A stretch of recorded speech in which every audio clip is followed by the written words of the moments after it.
arrive. Vous connaîtrez la vérité, et la vérité vous affranchira, et si donc le Fils vous affranchit, vous serez réellement libre. Jean 8 versets 32, 36. Je vous salue tous, que la paix et la grâce de notre Adonai Yehoshua HaMashiach, Jésus-Christ, vous soient totalement multipliés et j'espère que vous allez bien. Nous sommes là, une fois de plus, ensemble avec ma sœur Nadia pour continuer de parler sur ce sujet de la divinité de Jésus qui fait couler beaucoup d'encre et salive. Et shalom, ma sœur Nadia, comment vous allez? Shalom mon frère, shalom à tous, ça va bien par la grâce de Dieu. Amen, que le Seigneur soit glorifié. Et voilà, c'est comme je disais, nous allons une fois de plus parler sur la divinité de Jésus, mais nous allons ensemble avec vous examiner Jean chapitre 14, le verset 1er. Est-ce que vous savez ce qui est écrit dans Jean chapitre 14, le verset 1er? Vous pouvez prendre les Écritures. Oui, alors il est écrit que votre cœur ne se trouble pas, croyez en Dieu, croyez aussi en moi. Très bien. Donc Jésus dit que votre cœur ne se trouble pas, ou votre cœur ne se trouble point, croyez en Dieu, virgule, croyez en moi. Que signifie croyez en Dieu et croyez en moi? Parce que en lisant ces textes, c'est comme s'il y a des entités où Jésus est en train de dire de croire premièrement en Dieu et de croire aussi en lui. Donc, il y a des entités. Pour ceux qui disent que Jésus n'est pas Dieu, Jésus a un Père, ils prennent ces versets. Mais c'est comme j'ai toujours dit, et que les Écritures doivent être expliquées. Pourquoi? La confession religieuse du christianisme n'est pas liée à des personnes. Notre confession, d'abord, c'est là où on doit commencer. Notre confession de foi, ce n'est pas de croire en des personnes. Mais notre confession de foi, c'est de croire à une seule personne. Comment maintenant Jésus va dire croyez en moi et croyez aussi, croyez en Dieu et croyez en moi. Quel est le message qui est caché dans croyez en Dieu et croyez en moi? Parce que dans toute la Bible, vous ne trouverez jamais un seul verset où on nous a demandé de croire en des personnes. On nous demande de croire à une seule personne. C'est pour cela que je dis les Écritures doivent être expliquées. Et nous devons faire attention au langage de Jésus. Je nous avais donné un verset dans Luc chapitre 23, le verset 46, lorsque Jésus était sur la croix. Qu'est-ce que Jésus avait dit? Père, entre tes mains, je remets mon esprit. Mais Dieu, c'est l'esprit. Le Père, c'est l'esprit. L'esprit, c'est un être incorporel. L'esprit n'a pas de mains. Comment l'esprit va recevoir l'esprit de Jésus si l'esprit n'a pas de mains? Il faut maintenant aller derrière, chercher de comprendre qu'est-ce que signifie entre tes mains, je remets mon esprit. Quelque part aussi, Jésus a dit que si tu vois et que ton œil droit te pousse à pécher, arrache-les. Mieux vaut une partie de toi entre dans la vie éternelle que tout ton corps va en enfer. Mais en réalité, nous aujourd'hui, on interprète cela, c'est comme si tu vois que ces péchés-là te poussent à faire ça, te poussent à pécher, alors laisse. En réalité, ce n'est pas ça. Pourquoi? Parce que si nous l'interprétons ainsi, ces versets-là contredisent 1 Corinthiens chapitre 15. Parce que la Bible dit que la chair et le sang ne peuvent pas hériter le royaume. Bon, si la chair et le sang ne peuvent pas hériter le royaume, comment une partie de moi va entrer dans le royaume. C'est ça. Donc, le langage de Jésus est un peu, voilà, il faut vraiment aller derrière et examiner. Alors, ma sœur, je vais présenter ici les versets et nous allons les lire ensemble avec vous et nous allons développer qu'est-ce qui signifie croyez en Dieu, virgule, et croyez en moi. Ça veut dire quoi? C'est ça. Est-ce que je me fais comprendre? Alors, je vais partager la Bible. Bon, la vidéo de Gédéon, on l'a déjà regardée. C'était un débat sur la divinité de Jésus. Et voilà, on vous l'avait déjà regardé, mais nous allons quand même avancer. Je vais prendre Jean chapitre 14, le verset 1er. Parce que l'interprétation littéraire de Jésus, interpréter la parole de Jésus littéralement, ma sœur, c'est vraiment compliqué. Regardez, je vais sélectionner ici. Que votre cœur ne se trouble point. On met point. Croyez en Dieu. Il y a virgule qui est là. Et croyez en moi. Donc, il y a deux choses ici qu'on doit expliquer. D'abord, croyez en Dieu, ça veut dire quoi? Et croyez en moi. Parce qu'en les lisant, c'est comme je viens de dire, c'est comme s'il y a deux entités. Il y a l'entité Dieu et l'entité moi qui est Jésus-Christ, qui est le Fils. Déjà, les mots grecs qu'on a utilisés en croyez, ça nous renvoie à pistéo. Est-ce que je peux le présenter? Comme ça va nous permettre de mieux comprendre de mieux comprendre ce que nous sommes ici en train de parler. Que votre cœur ne se trouble point, croyez. On va prendre d'abord croyez. Donc, croyez là signifie, croyez là en grec, c'est pistéo, qui est croire, foi, confier, c'est lui qui. Donc, croire là, c'est aussi avoir la foi. Et c'est aussi confier. Maintenant, la question qui s'est posée, c'est comme je viens de dire dans la première partie, est-ce que la Bible nous renvoie-t-elle à croire à des personnes, à avoir la foi à des personnes? Non, parce que lui-même, Jésus a dit dans Matthieu chapitre 6, et que nul ne peut servir des maîtres à la foi. Ou soit, il aimera l'un et il haïra l'autre. Alors, comment on va nous demander de croire en Dieu et croire en lui? Comment on va nous demander de placer notre foi en Dieu et de placer notre foi en lui? Je ne sais pas si je me fais comprendre jusque-là. C'est ça, voilà. Très bien. Or, la confession religieuse, non, je ne dirais pas la confession religieuse, la confession de la foi en Christ ne nous demande pas à croire en des personnes. Nous demande de croire à une seule personne. Or, si vous remarquez bien, les gens dont Jésus disait croyez en Dieu et croyez en moi, ils étaient qui? Ils étaient des Juifs. Parce que ici, Jésus ne s'adressait pas encore aux nations. Ils étaient des Juifs. Est-ce que les Juifs, ils croyaient en des personnes?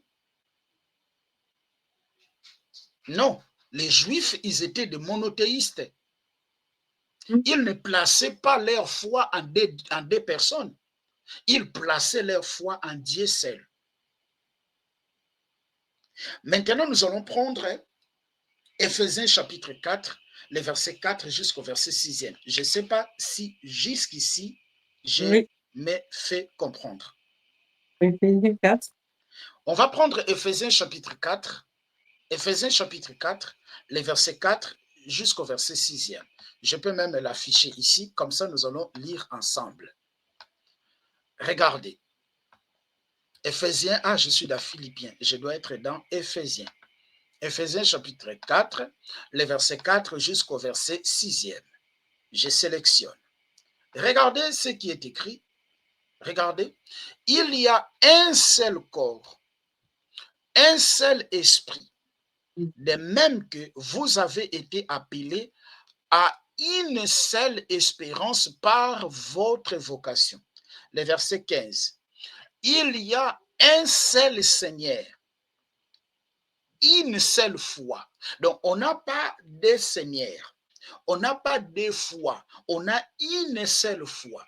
Donc, notre foi doit seulement, comment dirais-je, nous avons un seul Seigneur et nous avons une seule foi. On n'a pas deux fois pour croire en deux entités, Voilà. pour croire en deux personnes. Non, on a une seule foi. Voilà. Ça, c'est la doctrine de Jésus. C'est de croire à une seule personne. Est-ce que je me fais comprendre? Voilà, c'est ça. Alors, la Bible dit que nous avons un seul Seigneur et nous avons une seule foi. Or, Jésus va dire que croyez en Dieu et croyez en moi. Qui est Jésus? Jésus, nous connaissons qu'il est le Fils de Dieu. Mais Jésus aussi, il est le Seigneur. Lorsque vous lisez Jean chapitre 13, le verset 13, vous m'appelez Maître et Seigneur et je le suis. Est-ce que je me fais comprendre? Vous m'appelez Maître et Seigneur et je le suis. Et Dieu, lorsque vous prenez Jacques chapitre 3, le verset 9, je ne sais pas ma sœur si vous pouvez les lire. Oui, je vais le lire. Oui. Alors, Jacques 3, verset 9. Oui. OK. Alors, par elle, nous bénissons Dieu notre Père, et par elle, nous maudissons les hommes. Jacques 3? Jacques 3, 9. Oui. Nous bénissons notre Dieu le Seigneur. C'est pas ça, on a écrit là-bas? Oui, c'est ça. Voilà. Oui, c'est marqué par elle, nous bénissons Dieu notre Père, et par elle, nous maudissons les hommes, faits à l'image de Dieu. Très bien. Donc, c'est par elle nous bénissons Dieu notre Père, c'est par elle nous bénissons Dieu notre Seigneur. Donc, vous verrez que Dieu aussi, c'est le Seigneur. Jésus aussi, c'est le Seigneur. Or, nous avons combien de seigneurs dans la Bible? On va prendre d'abord, ça je pose d'abord des bases. Je n'ai pas encore commencé d'expliquer qu'est-ce que signifie croyez en Dieu et qu'est-ce que signifie croyez en moi. 1 Corinthiens chapitre 8, les versets, on va prendre le verset 5 jusqu'au verset 6e. Je sélectionne jusqu'ici. Regardez. Car s'il est des êtres qui sont appelés Dieu, soit dans le ciel, soit sur la terre, comme il existe réellement plusieurs dieux et plusieurs seigneurs, néanmoins pour nous, il n'y a qu'un seul Dieu, virgule, le Père, virgule, de qui vient toute chose, et pour qui nous sommes, et un seul Seigneur, Jésus. Il y a un seul Seigneur, il n'y a pas deux seigneurs. Alors, notre foi n'est pas pour croire à deux seigneurs. Là, je vous montre, justement, je suis en train de vous montrer une partie qui peut être contradictoire de ce que les gens disent. Parce que quand les gens disent que dans Jean chapitre 14, le verset 1er, il y a deux entités, ça contredit en fait. Ça contredit beaucoup de versets bibliques, ou ça contredit même ce qui est écrit. Alors, il y a un seul Seigneur. C'est pour cela que Jésus pourrait dire dans Jean chapitre 10, le verset 30, « Moi et le Père, nous sommes un. » Un seul Seigneur.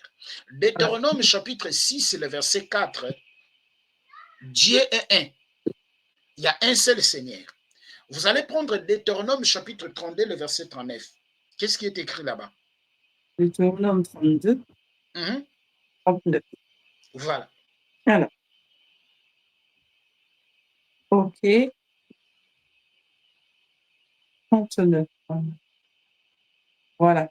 Alors, voyez donc que c'est moi qui suis Dieu et qu'il n'y a pas d'autre Dieu que moi. C'est moi qui fais vivre et mourir, Ah, qui blesse donc, et guérit, et personne ne peut délivrer de ma main. donc il dit que c'est moi qui ai dit, hors de moi, il n'y a pas un autre. Donc, hors de lui, on ne peut pas placer notre foi à une autre personne. On ne Voilà. peut pas croire à une autre personne. Mais comment dans ces versets, Jésus dit, croyez en moi et croyez en Dieu. Parce qu'il n'y a pas deux entités. C'est ça. Il n'y a que Dieu. Comment maintenant? Que signifie, je dirais bien, croyez en Dieu et croyez en moi? Voilà. Parce qu'il est seul. Or, dans ces versets, on nous dit qu'il y a un seul Dieu. Il y a un seul Dieu. Dieu, c'est le Seigneur. Il y a un seul Père. Père aussi, c'est le Seigneur. Mais on dit que de qui vient toute chose, pour qui nous sommes, un seul Seigneur, on nous dit le nom de ce Seigneur, c'est Jésus-Christ. Maintenant, nous allons prendre Actes chapitre 16, le verset 31 jusqu'au verset 32. Il faut que nous comprenions ça d'abord, sinon, quand on va développer, expliquer ce que signifie croire en Dieu, sinon nous allons se perdre. Nous allons prendre Actes chapitre 16. 31, 32 à... Est-ce que c'est Actes chapitre 16, oui. Prends le verset 31 jusqu'au verset 32. Ok, 31 à 32. Paul et Silas ont répondu, crois au Seigneur Jésus-Christ et tu seras sauvé, toi et ta famille. Très bien. Ça, c'est les géolais. Lorsque Pierre, Paul et Silas, nous connaissons ce qui s'est passé. Lorsque Paul et Silas, ils étaient arrêtés, on les a mis en prison, voilà, et ils ont commencé d'adorer le Seigneur dans la prison, et la porte de prison s'est remplie et ils ont sorti, et les geôliers qui étaient là, voilà, et il perd jusqu'à ce que c'est arrivé que Pierre et Silas, ils ont installé les gardiens en fait qui étaient là. Alors les gardiens a demandé de la lumière et rentra précipitamment et s'est jeté sous le tremblement, ok, au pied de Paul et Silas. Et le verset 30, il les a fait sortir et a dit, Seigneur, que faut-il que je fasse pour être sauvé? Qu'est-ce que Paul lui a dit? Parce que même Seigneur n'est pas un titre, n'est pas un nom. Seigneur, c'est un titre. Paul et Silas répondirent, croire au Seigneur Jésus-Christ et tu seras sauvé, toi et ta famille. Donc, la confession de la foi religieuse, pardon, pas religieuse, la confession de la foi chrétienne, c'est de croire à un seul Seigneur. Paul ici n'a pas dit que pour que tu sois sauvé, croyez en Dieu et croyez en Jésus. Il n'a pas dit ça. Il a dit seulement croyez au Seigneur Jésus-Christ. Croire au Seigneur Jésus-Christ. Parce que la confession de notre foi en Christ, c'est croire à une seule entité, à une seule personne. Jusque-là, est-ce que je me fais comprendre? Oui, oui. Maintenant, nous allons entrer, ça c'était justement l'introduction. Nous allons maintenant entrer dans les développements. Vous verrez que le verset est divisé en deux, parce que moi j'aime examiner les Écritures. Vous verrez que le verset il est complet. Il est complet parce que ça termine par un point. Mais ce verset est divisé en deux. Pourquoi? Vous verrez, on dit croyez en Dieu. On n'a pas mis directement et croyez à moi. Non, on a dit croyez en Dieu, virgule. Oui. Et croyez en moi. Alors nous allons examiner la première partie, croyez en Dieu d'abord. Et nous allons prendre après, croyez en moi. La question que je vais nous poser ici, parce que Jésus a dit, croyez en Dieu. Ici, Jésus s'adressait à qui? Aux Juifs. Parce que ce sont les apôtres qui étaient là. Jésus s'adressait à ses apôtres. Ces apôtres, ce sont les Juifs. La question que je peux nous poser, comment les Juifs croyaient en Dieu?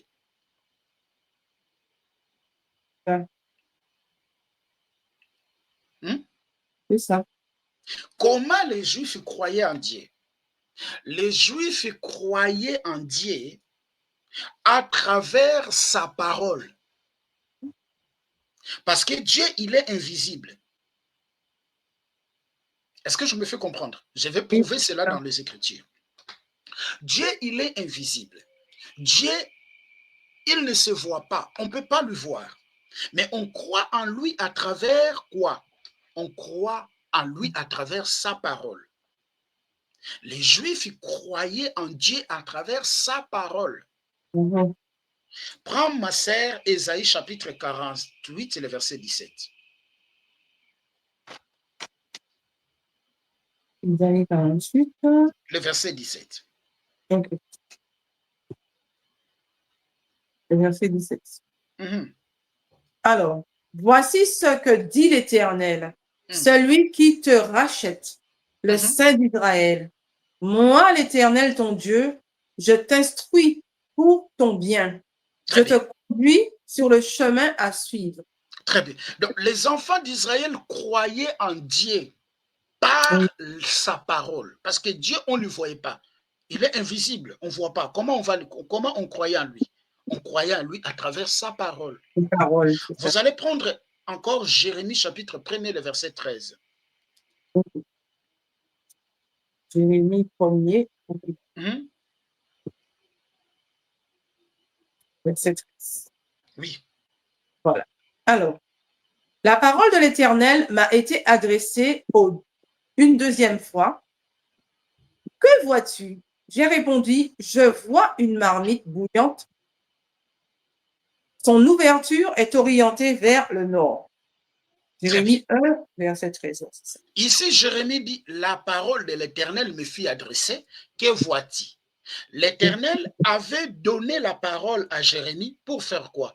Pour s'adresser à qui? Aux enfants d'Israël. Donc, on comprend que les enfants d'Israël croyaient en Dieu.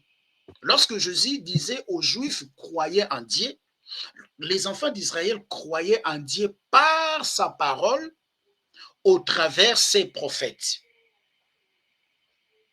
Parce que ce sont les prophètes qui prenaient la parole et les ramenaient au peuple. Est-ce que je me fais comprendre jusque-là? Oui. Jérémie chapitre 24, le verset 3. 24, verset 3. Ok. Alors, l'Éternel m'a dit, que vois-tu, Jérémie? J'ai répondu, des figues. Les bonnes figues sont très bonnes et les mauvaises sont très mauvaises, au point d'être immangeables en raison de leur mauvaise qualité. Très bien. Prends Ézéchiel 11, le verset 7.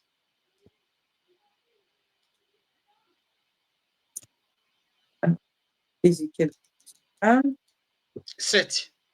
verset 7.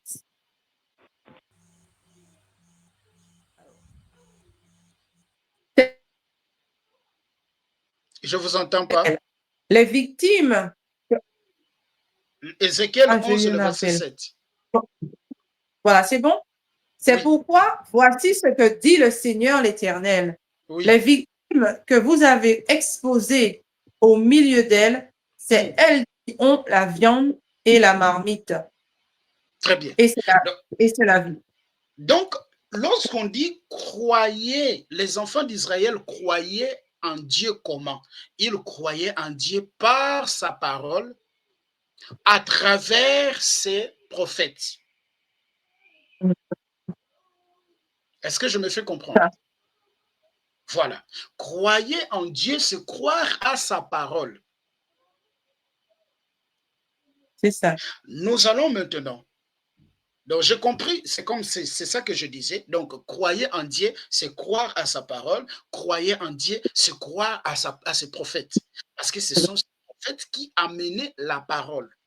Voilà. Qui amenait la parole. Les Juifs écoutaient la parole et ils croyaient en Dieu.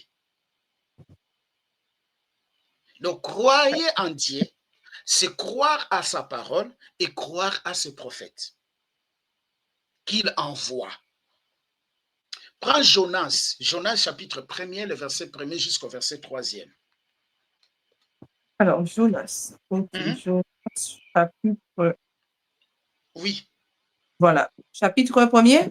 Oui. Ok. Verset 1er à 3. 1er à 3. Oui. La parole de l'Éternel fut adressée à Jonas, fils d'Amittai. Lève-toi, va à Ninive, la grande ville. Continue. La grande ville écrit contre elle, car sa méchanceté est montée jusqu'à moi. Jonas se leva pour s'enfuir de Tarsis, loin de la présence de l'Éternel.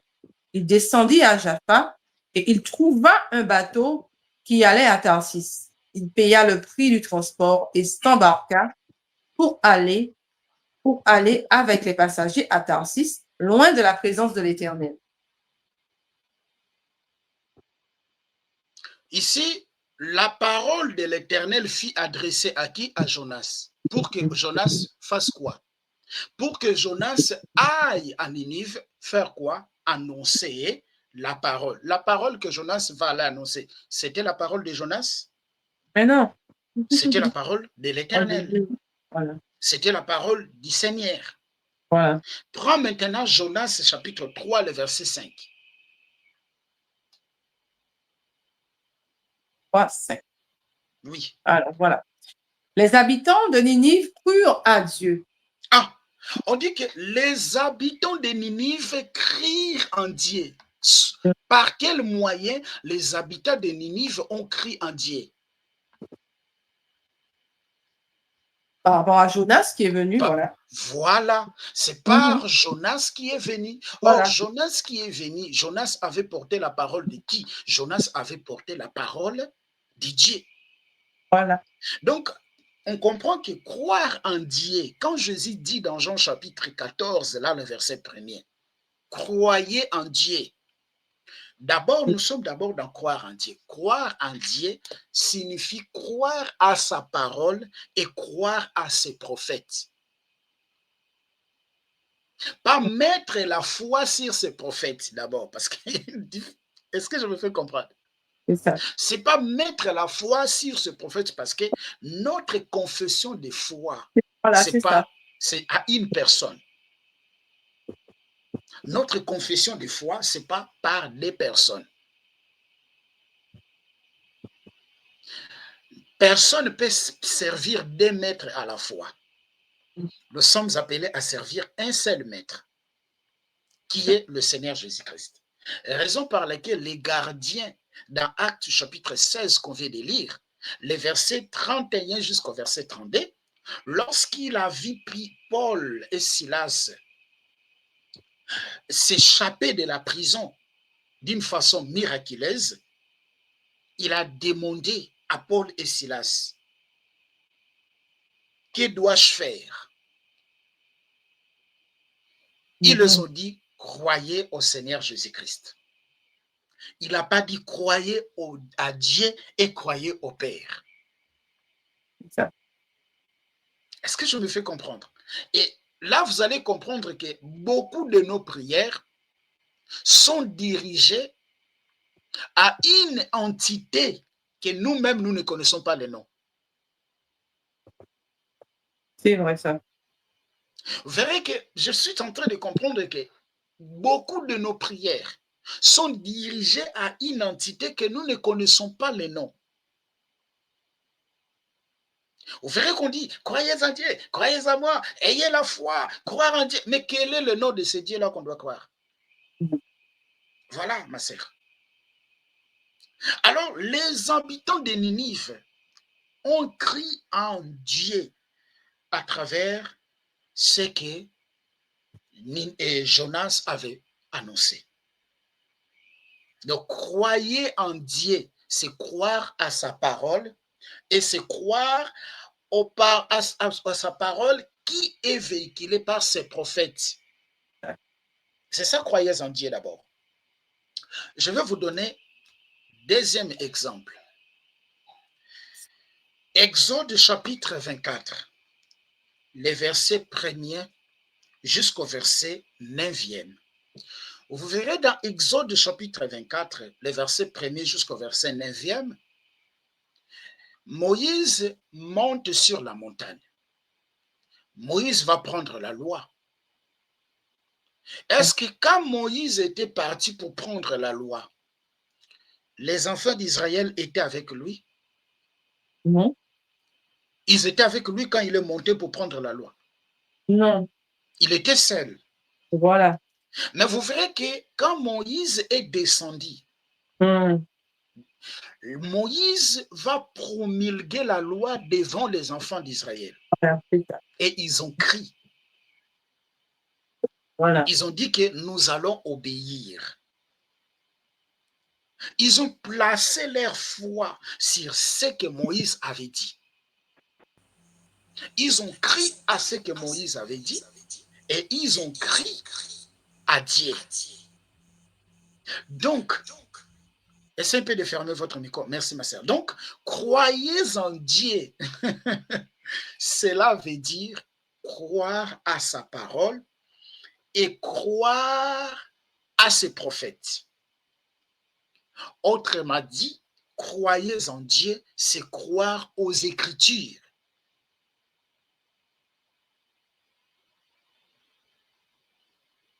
Vous pouvez ouvrir le micro, je pense. Croyez en Dieu, c'est croire aux Écritures aussi. Je vais nous démontrer cela, ma sœur. Est-ce que vous pouvez nous prendre Luc chapitre 24, les versets 25,27?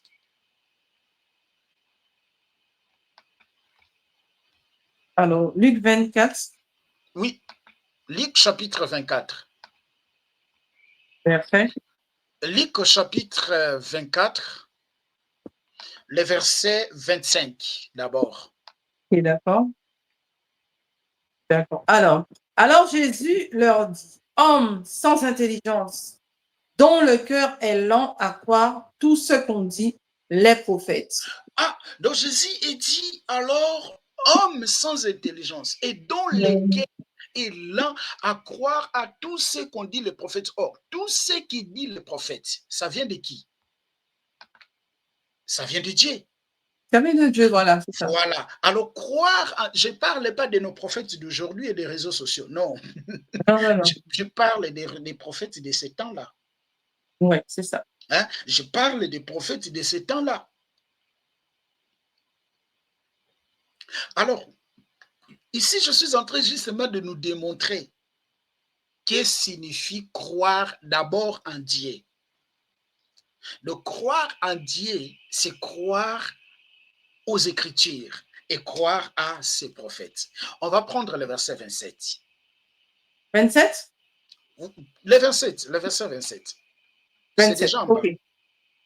Puis, en commençant par les écrits de Moïse et continuant par ceux de tous les prophètes, il leur expliqua dans toutes les Écritures ce qui le concernait. Très bien. Donc, il a commencé par... Alors, Jésus leur dit, homme sans intelligence et dont le cœur est lent, croire aux prophètes. Ne faillit-il pas que le Christ ait souffert, voilà, une fois, voilà, dans sa gloire, le verset 27, là vous avez lu, en commençant par Moïse et par tous les prophètes, il leur expliqua dans tous les Écritures ce qui les concernait. Donc, ce que Moïse avait annoncé, ce que les prophètes avaient annoncé, on appelle ça quoi? Les Écritures. Donc, ce que Moïse avait annoncé, ce que les prophètes avaient annoncé, ce sont les Écritures. Donc, quand on dit croyez en Dieu signifie croire aux Écritures et croire aux prophètes qu'il a envoyés. C'est ça qui signifie croyez en Dieu. Maintenant, nous allons prendre notre deuxième partie. Notre deuxième partie du verset, je vais encore afficher les versets ici. Je vais encore afficher les versets ici. Je vais afficher les versets ici. La deuxième partie de ces versets est croyez en moi. Et croyez en moi. Jésus, la première partie, c'est croyez en Dieu, virgule, et croyez en moi. On a déjà compris dans la première partie, croyez en Dieu, c'est justement croire aux Écritures, croire à ses prophètes. Parce que le peuple croyait en Dieu, croyait à la parole de Dieu à travers les prophètes qui les ramenaient la parole. Maintenant, que signifie croyez en moi? Que signifie croyez en moi? Le moi ici, c'est Jésus, parce que c'est lui qui parlait. Le moi ici, c'est Jésus, c'est lui qui parlait. Or, Dieu, il est le Seigneur. Jésus aussi, il est le Seigneur. Avons-nous deux seigneurs dans la Bible? Non, il y a plusieurs seigneurs, mais il y a un seul Seigneur. Quel est le seul Seigneur dans la Bible? Le seul Seigneur dans la Bible, c'est Jésus. C'est lui le seul Seigneur. Maintenant, on va voir ce que signifie croyez en moi. Vous allez prendre Jean chapitre 2, le verset 19 jusqu'au verset 22. 32, 19 à 22. Voilà. Oui. Jésus leur répondit, détruisez ce temple et en 3 jours, je le relèverai. Les Juifs dirent, il a fallu 46 ans pour construire ce temple et toi, en 3 jours, tu le relèverais, pardon. Cependant, lui parlait du temple de son corps. C'est pourquoi, lorsqu'il fut ressuscité, ses disciples se souvinrent qu'il avait dit cela et ils crurent à l'Écriture et à la parole que Jésus avait dite. Ah, donc Jésus va dire, détruisez ce temple. Je le relèverai en 3 jours. Mais quand Jésus va ressusciter, les disciples ont crié à l'Écriture et à la parole que Jésus avait dite. Bon, la parole que Jésus avait dite était où? C'est ça. Ce qu'ils avaient entendu. Et pourquoi ils avaient crié aux Écritures? Parce que les Écritures parlaient aussi de lui. Ça. Ils ont crié à l'Écriture et à la parole que Jésus avait dite. Donc, ils ont crié aux Écritures parce que les Écritures confirmaient ce que Jésus avait dit. Est-ce qu'on est ensemble, ma sœur? Oui. Luc chapitre 4, le verset 20 jusqu'au verset 21. On va beaucoup lire, mais ça va, c'est là où ça va nous aider. Alors, Luc 4, le verset 21.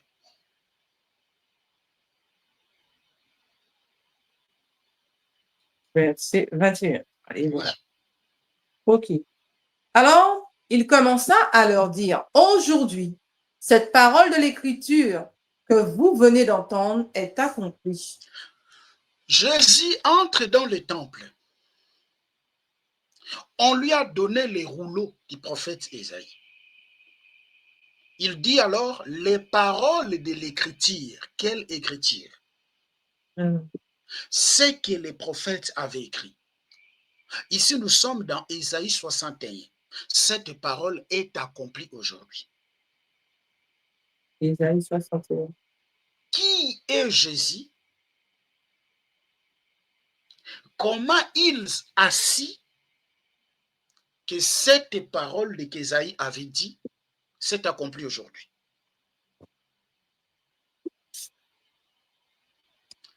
Jean d'abord, Jean chapitre 4, le verset 25. on va avancer. Tu vois la Bible, c'est ça la Bible, ma sœur. Ok. Jean chapitre 4, le verset 25. Le verset 25. Mhm. La femme lui dit, je sais que le Messie doit venir, celui que l'on appelle Christ. Quand il sera venu, il nous annoncera tout. Très bien. Donc, je crois que le Messie doit venir. C'est lui qu'on appelle Christ. Quand il viendra, il nous annoncera tout. Pas il nous annoncera petit. Une partie, il va rester. Non, il nous annoncera tout. Or, lorsqu'on lui remet les rouleaux, il a dit, cette écriture est accomplie aujourd'hui. Je suis d'abord, croyez en moi. Je suis en train de développer, croyez en moi. Il a dit, cette écriture est accomplie aujourd'hui. Jean chapitre 5. Jean chapitre 5, les versets 39, le verset 46. Je ne vous ai pas perdu, ma sœur, parce que je donne beaucoup de versets. Non, non, ça va. Jean, Okay. Jean chapitre 5. Jean chapitre 5, le verset 39. On va d'abord lire le verset 39, on va encore lire le verset 46. D'accord. Vous étudiez les Écritures parce que vous pensez avoir par elles la vie éternelle. Ce sont elles qui rendent témoignage à mon sujet. Arrêtez d'abord là-bas. Oui. Vous sondez les Écritures parce que vous croyez avoir la vie éternelle en elles. Mais ces Écritures-là que vous sondez rendent témoignage à moi. Voilà. On va maintenant prendre le verset 46.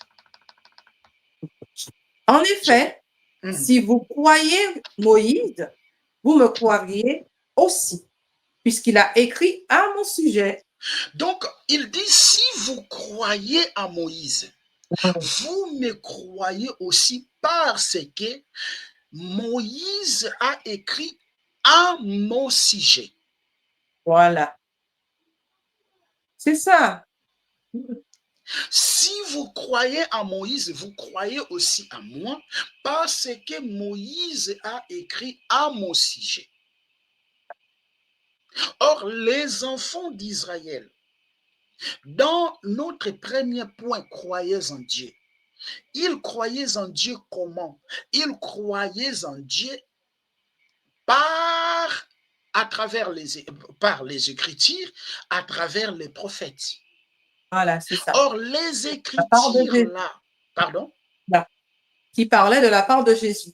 Qui parlait de la part de Jésus. Or, ces Écritures-là parlaient de Jésus. Exact. Moïse a écrit de moi.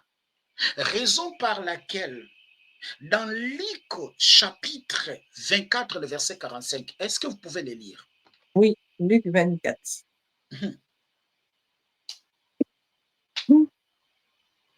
Luc 24, verset 47, vous avez dit? Luc chapitre 24, le verset 45. 45. Oui. Alors il leur ouvrit l'intelligence afin qu'ils comprennent les Écritures. Alléluia. Donc, Jésus a ouvert l'intelligence de ses disciples afin qu'ils comprennent les Écritures. Qui est Jésus? Pour qu'il puisse ouvrir l'intelligence de ses disciples, pour que les disciples comprennent les Écritures. Il est qui? Est-ce que les Écritures, là, c'est lui qui donnait ça à Moïse? Est-ce que c'est lui qui donnait ça à Moïse? Mais comment maintenant il va ouvrir l'intelligence de ses disciples pour que les disciples puissent comprendre les Écritures? Tu vois là où se casse la divinité de Jésus, c'est mathématique, ma sœur. Oui, ah oui. Il faut jongler là, il faut aller par là, il faut... Très bien. C'est pour cela qu'il a dit dans Jean chapitre 17, le verset 26, « Je fais connaître ton nom à ceux que tu m'as donné et je leur ferai connaître. » Mais c'est tout pasteur ne suit pas l'intellect. Parce qu'il y a les gens qui ont l'intelligence des dieux de ce siècle. Tout pasteur, tout docteur qui réunit la divinité de Jésus, il n'a pas été appelé par Jésus. Ou soit il est d'abord dans l'ignorance. Après, il sera récupéré. Mais tout pasteur, tout apôtre, tout docteur qui réunit la divinité de Jésus et qu'il reste avec cette position jusqu'au jour de sa vie, jusqu'au soir de sa vie, il n'a pas été appelé. Parce que pour moi, tous les versets que tu vas me donner, pour moi, en fait, j'ai dit, tous les versets qu'on dit que Jésus n'est pas dit, c'est ces versets-là qui démontrent même la divinité de Jésus. Alors, Jésus, il a ouvert l'intelligence de ses disciples pour que ses disciples comprennent les Écritures. Les Écritures de qui? De Moïse. Les Écritures de qui? D'Ésaïe. Les Écritures de qui? De tous les gens-là qui l'ont parlé. Donne-moi dans la Bible les noms d'un seul prophète qui a ouvert l'intelligence des disciples pour que le disciple puisse comprendre les Écritures. Qui il est, Jésus? Ah, vraiment. Il est qui? C'est ça. C'est ça. Il est qui? Il est qui? Alors, il ouvert l'esprit. On n'a pas dit il ouvrir l'intelligence, mais il ouvrir l'esprit, afin qu'il comprisse les Écritures. Est-ce que vous le voyez? Alors,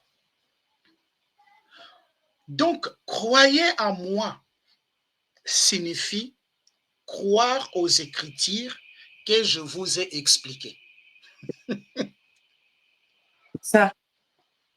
Hein? Donc, croyez en moi signifie croire aux Écritures que je vous ai expliquées.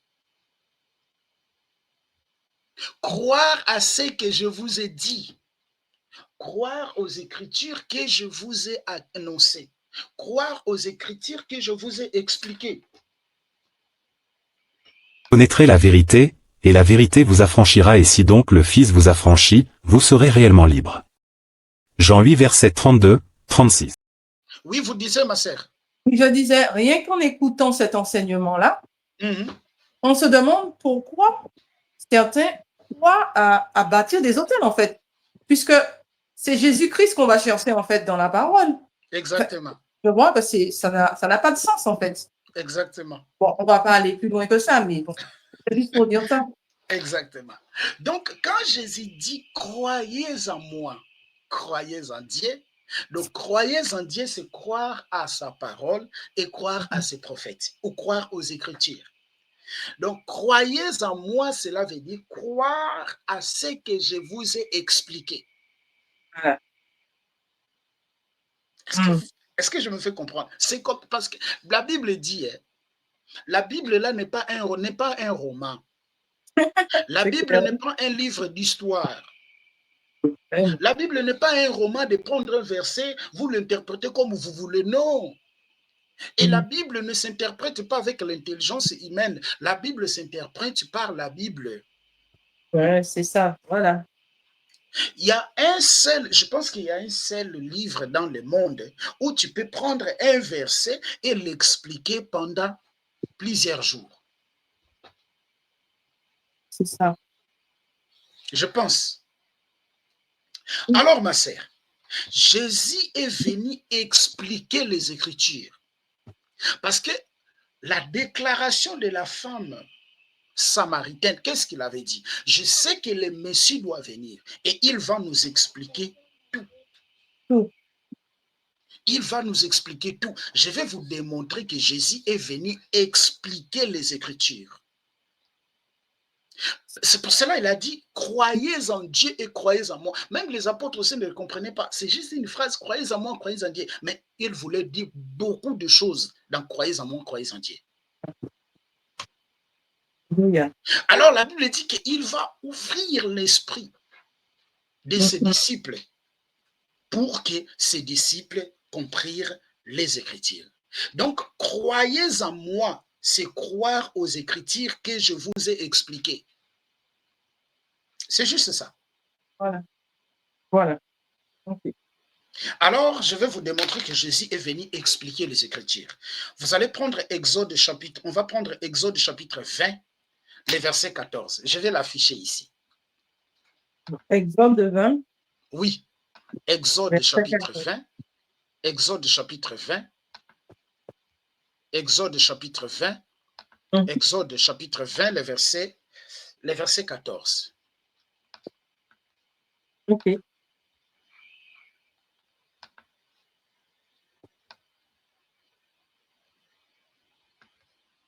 Qu'est-ce qu'on a dit, Exode chapitre 20? Tu ne commettras, alors 14, c'est tu ne commettras pas d'adultère. Très bien. Moïse dit seulement que tu ne commettras pas l'adultère. Moïse parle de l'adultère. Quel adultère? C'est le fait de coucher avec un homme marié va coucher avec une autre femme. Moïse s'est arrêté là-bas. Mais je vais vous démontrer que ces versets n'étaient pas expliqués. C'est Jésus qui est venu maintenant expliquer ces versets-là. Moïse a dit seulement, tu ne commettras point l'adultère. Tu ne commettras pas l'adultère. C'est fini. Maintenant, regardez Jésus, l'explication que Jésus donne à ces versets. On va prendre Matthieu chapitre 5. On va prendre Matthieu chapitre 5, le verset 27 jusqu'au verset 28. Je vais même l'afficher ici. Le verset Matthieu 25? chapitre 5. Non, Matthieu chapitre 5. Oui, 5. Matthieu 5, le verset 27 jusqu'au verset 28. 27, 28. OK. Très bien. Vous avez appris qu'il a été dit, tu ne commettras pas d'adultère. OK. Ah, vous avez appris ce qui était dit. Ouais. Tu ne commettras point l'adultère. Le verset 28, il commence. Mais moi, je vous dis, tout homme qui regarde une femme pour la convoiter a déjà commis un adultère avec elle dans son cœur. Mais Moïse a dit seulement, tu ne commettras point l'adultère. Mais comment Jésus va ajouter, tout homme qui regarde. Donc, il va prendre ce que Moïse avait dit et il va expliquer cela.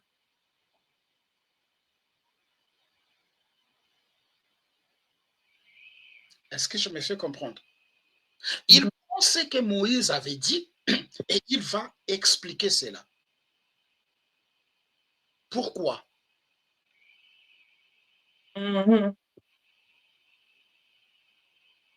Or, quand on crie une lettre, je vais encore vous démontrer d'autres explications.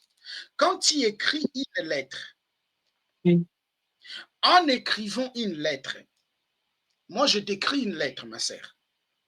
Je t'envoie une lettre. Mais la lettre que je t'envoie là, toi, mes pensées, ce n'est pas tous mes pensées que je vais écrire sur la lettre. Pas tout développer. C'est pas tout, je ne vais pas tout développer. Je t'envoie la lettre. Quand maintenant celui qui avait écrit la lettre, tu vas prendre la lettre, tu vas aller, tu vas expliquer aux gens la lettre. Ce qui est écrit dans la lettre, et regarde, il est écrit ceci. Tu te limites là-bas. Mais celui qui avait écrit la lettre, quand il viendra, tu lui remets la lettre. Lui, il va lire la lettre, mais son explication ne sera pas pareille. Parce que celui, il est l'auteur de la lettre. Il sait que non, dans ces points, je voulais dire ça. Voilà, c'est ça. Est-ce que je me fais comprendre? Dans ces points, je voulais dire ça. Raison par laquelle il a dit que Moïse a écrit de moi. Donc, Jésus est venu expliquer les Écritures, est venu expliquer ce que Moïse avait dit. Prenons notre exemple. Deutéronome chapitre 24, le verset 1er. Deutéronome 24, verset 1er. Oui.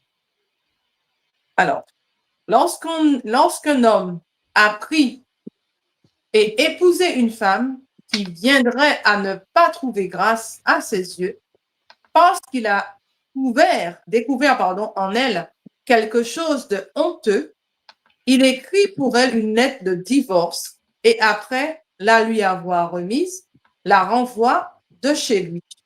Ah, ici, Moïse explique, lorsqu'une femme, parce que c'est ça qu'on lui avait donné, c'est comme Moïse, il avait reçu la lettre, mais il ne savait pas la pensée qui cachait derrière cette lettre, parce que c'est pas lui l'auteur de la lettre. Hein? C'était pas lui l'auteur de la lettre.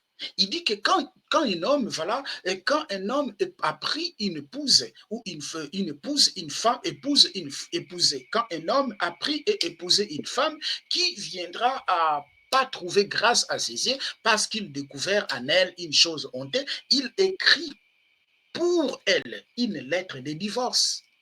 Ça, Moïse parle parce que c'est ça que le Seigneur lui a donné. Maintenant, quand Jésus vient, qu'est-ce que Jésus a fait? On est toujours dans Matthieu chapitre 5.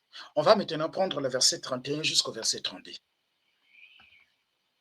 C'est 5.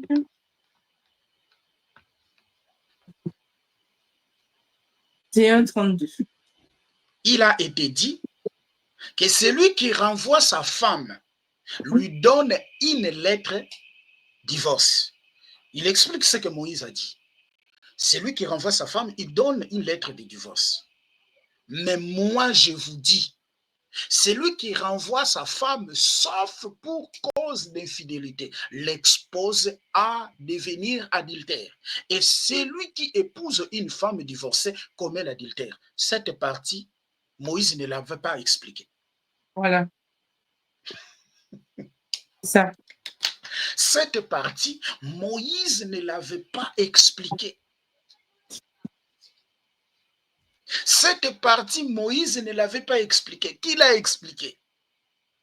C'est celui qui est l'auteur. Voilà.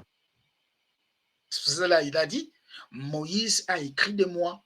C'est pour cela qu'il avait ouvert l'intelligence. Il ne parle pas l'intelligence. Il avait ouvert l'esprit de qui? De ses disciples. Pour que ses disciples comprirent les Écritures. Seulement le propriétaire de la lettre peut expliquer mieux sa lettre. Voilà.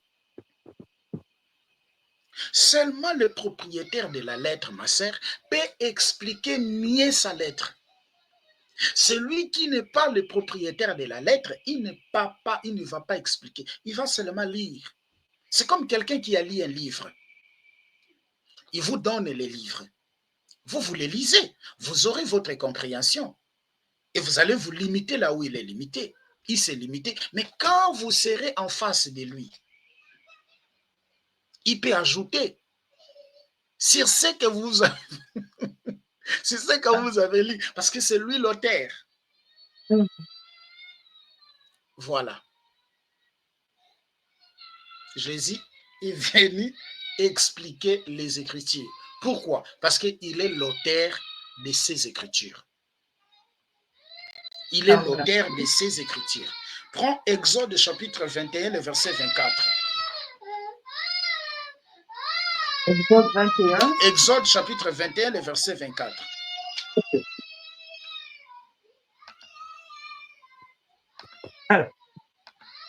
Alors, œil pour œil, dent pour dent, main pour main, pied pour pied. Si on dit que œil pour œil, dent pour dent, ça c'est Moïse qui dit. Hein? Moïse dit œil pour œil, dent pour dent. Ça c'est Moïse dit. Œil pour œil, dent pour dent, et main pour main et pied pour pied. Mais maintenant, regardez l'explication de Jésus, comment Jésus va expliquer ces versets. Nous allons prendre toujours dans Matthieu chapitre 5, le verset 38 jusqu'au verset 39. Regardez comment Jésus va expliquer ça. Regardez, il dit, vous avez appris qu'il a été dit œil pour œil et dent pour dent. Mais moi, je vous dis, ne pas résister aux méchants. Si quelqu'un te gifle sur la joue droite, dans lui aussi l'autre. Voilà. Moïse s'est limité à œil pour œil, dent pour dent, mais lui, quand il vient, il explique. Raison par laquelle il pourrait dire dans Matthieu chapitre 5, le verset 10, Matthieu chapitre 5, le verset 17, ne crois pas que je sois venu abolir la loi et les prophètes, mais je suis venu accomplir. C'est ça. Pourquoi accomplir? Il est qui pour venir accomplir ce que les prophètes avaient dit? Parce qu'il était sujet de lui. Voilà. Voilà, c'est lui. C'est lui. C'est pour cela qu'il est venu accomplir ce que, paraphraser en fait. Voilà, c'est ça. Ce que les prophètes avaient dit, parce qu'on a parlé de lui. Raison par laquelle toute la Bible dit Genèse, Apocalypse, ça parle. Vous savez, le thème central, c'est le salut. Qui est le salut? C'est Jésus. C'est Jésus. C'est lui. Donc, lorsqu'il dit « croyez en moi, croyez en Dieu », il ne s'agit pas de deux entités. Il parlait justement de lui-même, croyez aux Écritures. Croyez à ce que je vous avais dit. Parce qu'il est lui-même le Seigneur. Or, il n'y a pas deux Seigneurs. Nous avons un seul Seigneur. Quel est le seul Seigneur dans la Bible? C'est Jésus. Mais, littéralement, vous allez dire que non, il y a deux entités. Il y a le Père, il faut croire au Père, il faut se croire au Fils. Ça déjà, ça détruit la confession, notre confession de foi. Parce que notre confession de foi ne nous pousse pas à croire à des personnes. Voilà. Ça prouve qu'on ne connaît pas qui on suit. Ah, c'est ça. Beaucoup ne connaissent pas qui ils suivent. Voilà. Vous verrez les gens qui vont vous dire, non, il faut prier le Père, il faut prier le Père, adresser les prières au Père, mais le diable aussi, il est le Père. Mais oui, c'est ça. Il faut prier le Fils, il faut prier le Dieu, il ne faut pas prier le Fils. Il faut pas faire, ils prennent sa fils comme moi, je suis le fils de mon Père. Ouais, voilà, c'est ça. Mais quel est le nom de ce Dieu-là que vous adressez? C'est pour cela, ma sœur. La Bible dit dans Éphésiens chapitre 4, je peux le prendre comme ça, on va terminer par là. C'est important la divinité de Jésus. Beaucoup de gens négligent ça. Nous devons connaître qui il est. Oui, c'est ça. Nous devons connaître qui il est. Sinon, si nous ne connaissons pas, nous allons adorer les idoles. Notre adoration ne sera pas ne sera justement du veau d'or. Regardez. Regardez, celui qui est descendu, c'est le même qui est monté au-dessus de tous les cieux, afin de remplir toutes choses. Le verset 11. Il a donné les uns comme apôtres, les autres comme prophètes, les autres comme évangélistes, les autres comme pasteurs et docteurs, pour le perfectionnement des saints, en vue de l'œuvre du ministère et de l'édification du corps de Christ, virgule. Ce sont des choses qu'on avait déjà expliquées, jusqu'à ce que nous soyons tous parvenus à l'unité de la foi et de la connaissance du Fils de Dieu. Oui. Donc, nous sommes appelés à connaître Jésus. Il est qui? Parce qu'on a dit à la connaissance du Fils de Dieu, mais on sait déjà qu'il est le Fils de Dieu. Comment encore on va lui connaître? Si on sait déjà qu'il est le Fils de Dieu. Bon, tu nous as dit déjà que voilà, tu nous as dit qu'il est le Fils de Dieu. Il est déjà le Fils de Dieu. On connaît qu'il est le Fils de Dieu. Mais comment encore on va le connaître?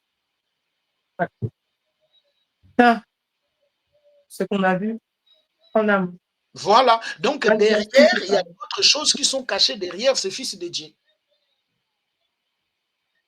Il y a 4 principales doctrines. Je dis souvent, il y a 4 principales doctrines qu'un serviteur de Dieu doit avoir. Nous sommes appelés à annoncer ces 4 principales doctrines. Oui. La doctrine du salut, la divinité de Jésus, la doctrine du Saint-Esprit et l'eschatologie. Vous verrez un prédicateur, depuis qu'il a commencé, il n'a jamais prêché la divinité de Jésus. Ah oui, mais il ne connaît pas. S'il connaît ça, il ne va pas se tromper Voilà, dans il des ne choses. connaît même pas. Tu verras des gens qui ont des Bibles, qui ont resté longtemps dans l'église aussi. C'est aussi un prédicateur qui dit Jésus c'est le Fils de Dieu, Jésus c'est le Fils de Dieu. Il ne faut pas croire au Fils de Dieu, il faut croire au Père. Mais le Père, là, son nom, c'est qui? Parce que si on était seulement, on devait seulement se limiter au Fils de Dieu, pourquoi on nous a dit que nous devons avoir la connaissance? C'est parce qu'il n'est pas seulement Fils de Dieu, il y a d'autres choses qui sont derrière. Voilà. Donc, nous sommes arrivés à la fin. Que le Seigneur soit glorifié. Je ne sais pas, ma sœur, si vous avez une question. C'est bon. Pardon? C'est bon. Très bien. Donc, nous allons remercier le Seigneur pour son amour. Et demain, si le Seigneur nous accorde l'opportunité, on sera là, on va encore développer un autre point, toujours pour nous éclairer sur ce sujet de la divinité de Jésus. Il y a déjà beaucoup de versets que j'ai touchés qui semblent contredire la divinité de Jésus. J'ai déjà parlé, si Jésus est Dieu, pourquoi il priait? Si Jésus est Dieu, pourquoi il a dit à la croix, mon Père, pourquoi m'as-tu abandonné? Si Jésus est Dieu, pourquoi lorsqu'il est ressuscité, il a dit à Marie, ne me touche pas parce que je ne suis pas encore monté vers mon Père, vers votre Père. J'ai déjà parlé, si Jésus est Dieu, pourquoi dit-on que Jésus est assis à la droite de Dieu? Les vidéos sont là. Si Jésus est Dieu, pourquoi c'est Dieu qui lui a ressuscité des morts? Si Jésus est Dieu, pourquoi il a dit mon Père, pourquoi m'as-tu abandonné? Si Jésus est Dieu, lorsqu'il était dans le ventre de Marie, le monde était contrôlé par qui? J'ai déjà développé beaucoup de choses. Alors, pour mes frères et sœurs qui veulent comprendre les profondeurs de ces versets-là, tous les versets en fait que les gens prennent pour dire que Jésus n'est pas Dieu, j'ai examiné tous ces versets-là, j'ai déjà parlé de ces versets-là. Allez sur la playlist. Sur la chaîne, il y a une playlist que j'ai créée. La playlist là est intitulée Réponse aux questions liées à la divinité de Jésus. Vous verrez, il y a beaucoup de points que j'ai déjà énumérés. Mais à chaque fois que le Seigneur nous accorde l'opportunité, on reviendra parce que la divinité de Jésus, elle est vaste. Je n'ai pas encore parlé de ces titres. En fait, la divinité de Jésus, elle est vaste. Je n'ai pas encore parlé pourquoi elle était appelée fils de Dieu, pourquoi elle était appelée fils de l'homme, pourquoi elle était appelée fils de David, pourquoi elle était appelée fils d'Abraham, pourquoi elle était appelée le premier-né. J'ai seulement parlé de l'expression fils unique. Il y a 3 vidéos sur l'expression fils unique. Là, vous les trouverez sur l'onglet que j'avais créé, Papa Talingano rejette Jésus, je ne sais pas, Papa Talingano, la divinité de Jésus, quelque chose comme ça là. C'est là où j'avais parlé de ça. Donc, on va y revenir à chaque fois que le Seigneur nous accorde l'opportunité. Moi, je pense même que cette semaine, nous allons avancer sur ça, ma sœur. Et comme ça, la semaine prochaine, c'est l'école et tout.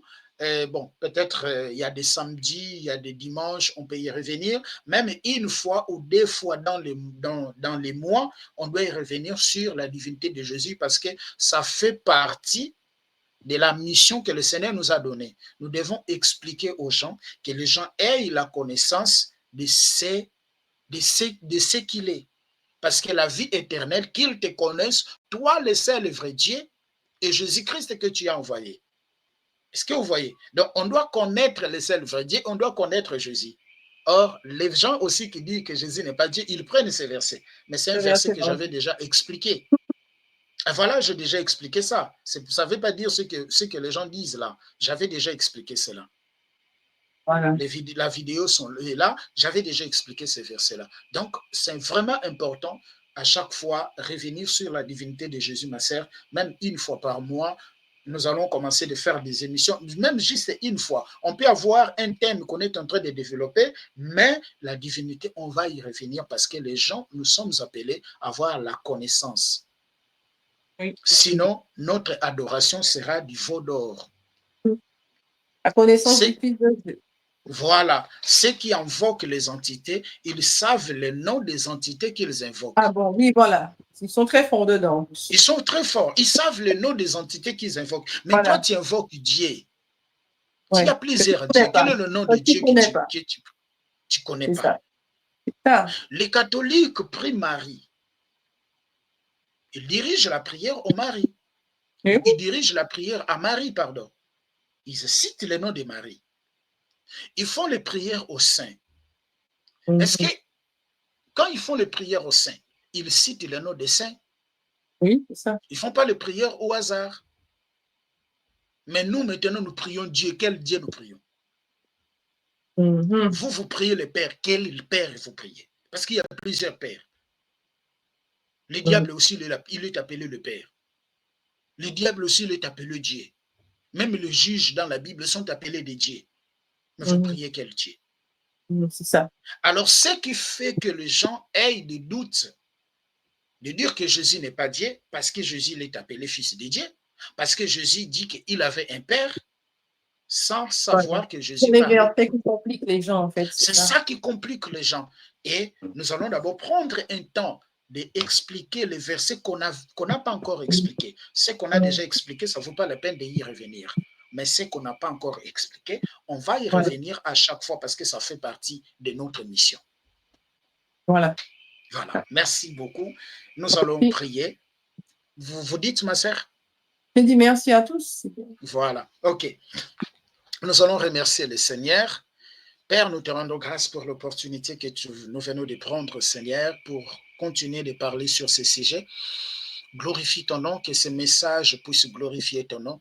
Je sais qu'on a développé beaucoup de choses, on a expliqué beaucoup de choses, mais je crois que, Père de gloire, par ta grâce, tu donneras la compréhension à tout celui-là qui aura l'opportunité de suivre ces messages. Que toute la gloire te revienne. Que toute la gloire te revienne. Glorifie ton nom, aujourd'hui et éternellement. Béni soit ton nom. Si demain tu nous accordes l'opportunité, on reviendra et on va encore parler de ta part, en fait que, Seigneur, nous ne soyons pas séduits dans des fausses doctrines. Que toute la gloire te revienne parce que tu es notre Père. Au nom puissant de notre Adonai Yehoshua, nous disons Amen. Amen. Merci, Amen à tous, que le Seigneur vous bénisse. Et on se dit dans notre prochaine vidéo, éveillez aussi, partagez et pour aussi éclairer les autres. Merci, soyez abondamment. Likez la vidéo si elle vous plaît, et si vous êtes nouveau sur la chaîne, n'oubliez pas de vous abonner et d'activer la cloche de notification afin de ne rater aucune de nos vidéos.